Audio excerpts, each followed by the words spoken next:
Bonjour, alors la vidéo du jour va être sur la vision en plongée et tout d'abord je vais vous dire un grand merci parce que j'étais très surpris, très agréablement surpris de constater que ma dernière vidéo sur le développement durable avait récolté plus de 40 j'aime alors que j'avais parié qu'il n'y en aurait pas plus de 20 parce que c'est un sujet qui n'intéresse pas toujours tout le monde. Alors je vais parler aujourd'hui de la vision en plongée. Alors la question c'est je suis déficient visuel, est-ce que je peux plonger? Bien sûr, alors tout dépend du déficit mais il est tout à fait possible de plonger en ayant des problèmes de vue. Il faut savoir que sous l'eau, on voit plus près et plus gros. Donc pour certaines personnes, ça peut déjà faciliter les choses.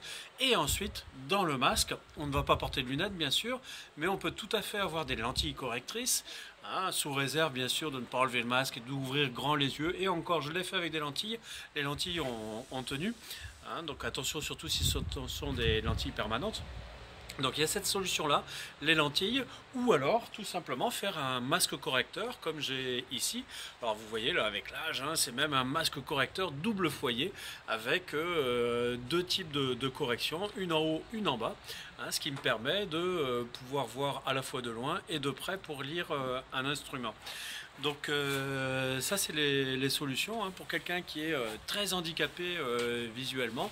Eh bien là il faut de la plongée adaptée hein. Si vous n'êtes pas capable de voir les différents signes, ça peut être une communication par touch contact par exemple, mais là ça va plus relever de la plongée adaptée.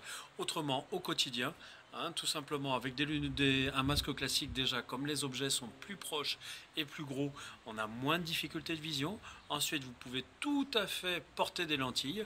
Hein, attention simplement à bien mettre vos gouttes pour les mettre hein, et à pas trop ouvrir les yeux sous l'eau si vous en avez besoin. Et autrement, le masque correcteur. Alors le masque correcteur, il existe des lentilles type que vous pouvez coller hein, si vous avez des petites corrections, ou alors des masques plus sophistiqués, un peu comme le mien. Hein. Moi, je suis hypermétrope, astigmate et presbyte.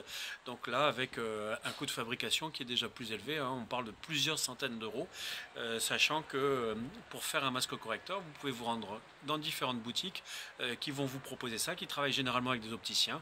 Hein. Je sais qu'il y en a 2 ou 3 sur la France qui sont spécialisés là-dessus. On parlera notamment l'opticien de Metz par exemple. Voilà, si vous avez aimé cette vidéo, cliquez sur j'aime. Si vous n'avez pas aimé, cliquez sur j'aime pas. Si vous voulez en voir d'autres, abonnez-vous à la chaîne YouTube Aquadomia One. À bientôt.